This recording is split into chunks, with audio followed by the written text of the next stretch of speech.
اعوذ باللہ من الشیطان الرجیم، بسم اللہ الرحمن الرحیم۔ جی ناظرین کرام، آج کی حدیث کے سلسلے میں 35ویں حدیث ہم آپ کی خدمت میں پیش کر رہے ہیں۔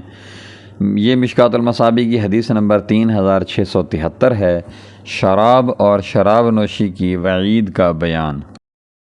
اللہم صلی علی محمد النبی الامی وعلی آلہ وسلم تسلیما کثیرا کثیرا۔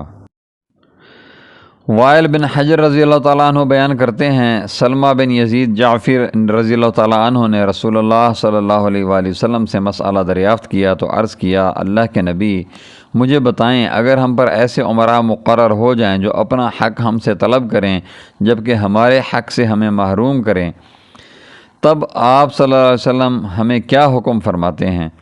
آپ صلی اللہ علیہ وسلم نے فرمایا، سنو اور اطاعت کرو، جو ان کی ذمہ داری ہے وہ اس کے مکلف ہیں، اور جو تمہاری ذمہ داری ہے تم اس کے ذمہ دار و مکلف ہو۔